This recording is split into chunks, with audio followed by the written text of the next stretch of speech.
In the heart of a bustling city, a young girl named Maya stepped into an upscale boutique, her eyes wide with the innocent wonder of a child exploring a new world. The store was a dazzling display of luxury, filled with designer clothes and sparkling jewelry that seemed to tell stories of glamour and wealth. Maya, a bright and curious girl with a sketchbook always in hand, was there to find inspiration for her own fashion designs, a dream she nurtured with every stroke of her pencil. She wandered through the aisles, her fingers lightly tracing the textures of silk and velvet, her imagination painting pictures of the beautiful dresses she would one day create. But her quiet admiration was abruptly shattered. The store owner, a woman named Ms. Dubois, watched her with cold, suspicious eyes. To Ms. Dubois,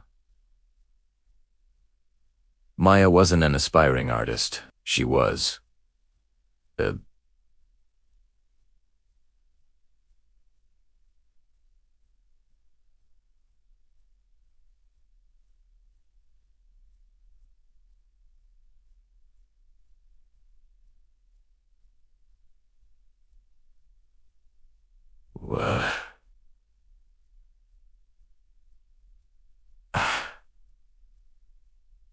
Riss?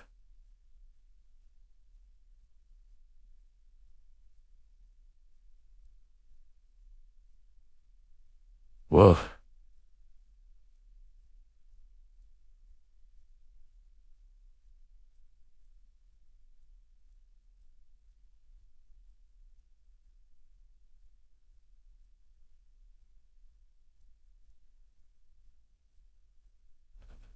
Ignoring the other shoppers, she focused solely on the young girl, her expression hardening with every step Maya took. She saw not innocence, but a potential thief. This unfounded suspicion, born from prejudice, was about to set in motion a chain of events that would change everything. As Maya reached for a particularly beautiful scarf, intending only to admire its intricate pattern, Ms. Dubois stormed over. "What do you think you're doing?" she snapped, her voice dripping with disdain. "Put that back. People like you don't belong in my store." Maya, startled and confused, dropped the scarf. Her heart pounded in her chest. She tried to explain that she was just looking, that she loved fashion and was sketching ideas. But Miss Dubois wouldn't listen. The owner's voice grew louder, attracting the attention of everyone in the store. "Empty your pockets. Empty your bag," she demanded, her finger pointing accusingly at Maya. Humiliation washed over the young girl. Tears welled in her eyes as other customers stared. Some with pity, others with suspicion mirroring the owners. Maya had done nothing wrong, yet she was being treated like a criminal. Her simple, happy afternoon had turned into a public spectacle of shame. She felt small, powerless, and utterly alone. Convinced that Maya was hiding stolen goods, Ms. Dubois grabbed the phone and dialed the police. "I've caught a shoplifter red-handed," she declared, her voice filled with a triumphant certainty. She described Maya with a tone that left no room for doubt about her guilt. Maya stood frozen, the sketchbook clutched to her chest like a shield. The world seemed to spin around her as she waited, the silent judgment of the onlookers pressing down on her. The dream-filled boutique had become a nightmare. Within minutes, 2 police officers, Officer Miller and Officer Davis, arrived at the scene. They entered the store with a serious demeanor, their presence amplifying the tension in the room. Ms. Dubois immediately pointed to Maya. "There she is. The thief. I want her arrested. Search her bag. You'll see I'm right."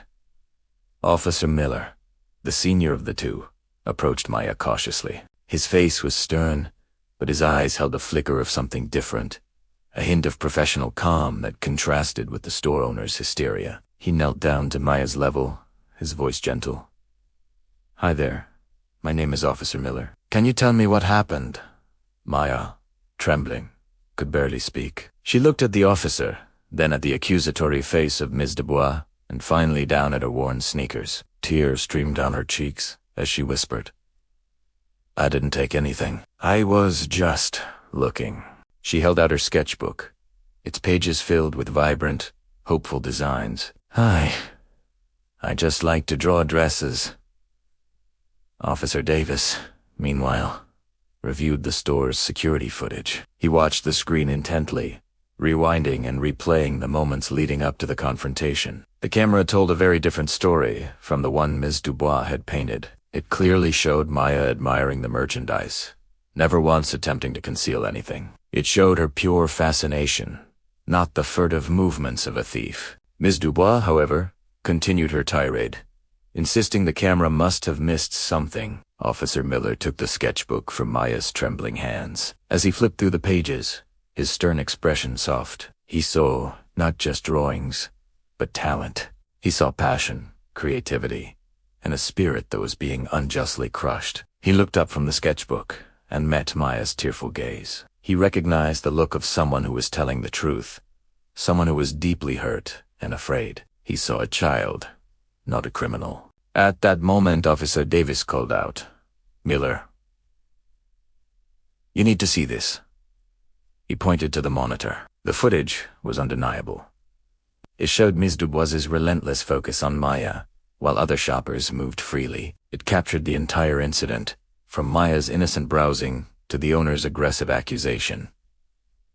There was absolutely no evidence of shoplifting. In fact, the only aggression in the video came from Ms. Dubois herself. The truth was crystal clear, displayed for all to see. A heavy silence fell over the store as Officer Davis turned the monitor for Ms. Dubois to see. Her face went pale as she watched her own actions play out on the screen. The confidence drained from her voice, replaced by a stammering attempt to justify herself.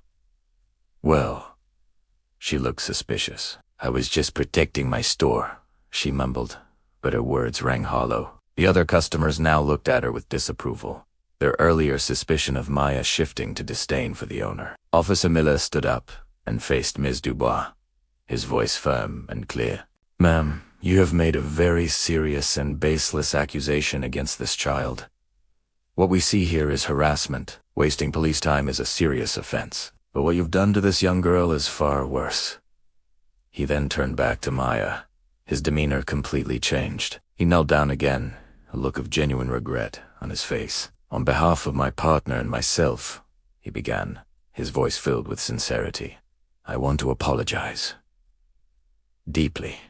You did absolutely nothing wrong, and you should never have been treated this way." He handed the sketchbook back to her. "You are a very talented artist. Don't ever let anyone make you feel like you don't belong."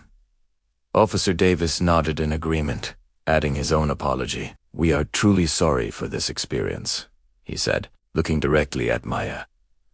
The apology from the officers was a turning point.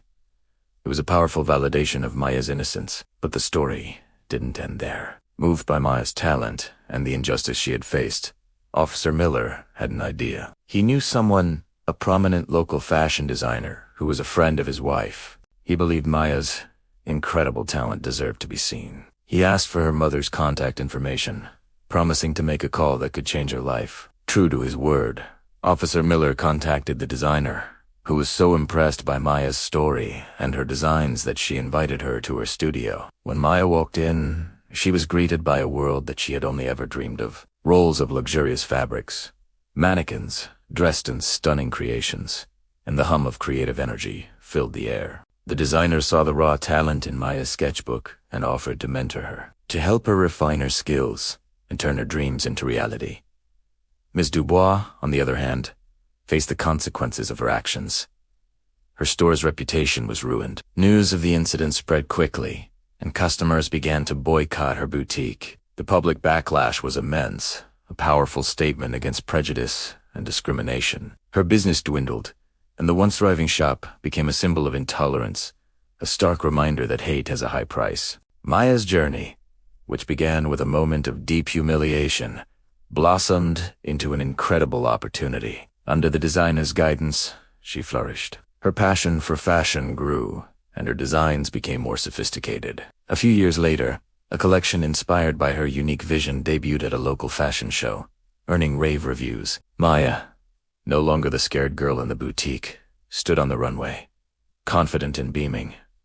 Her dream finally realized. Her story became an inspiration, a testament to the power of resilience, kindness, and the incredible things that can happen when one person chooses to stand up for what is right. It shows us that a single act of compassion can right a terrible wrong and open the door to a future brighter than any of us could imagine. Thanks for watching. Please like and subscribe for more stories. that inspire.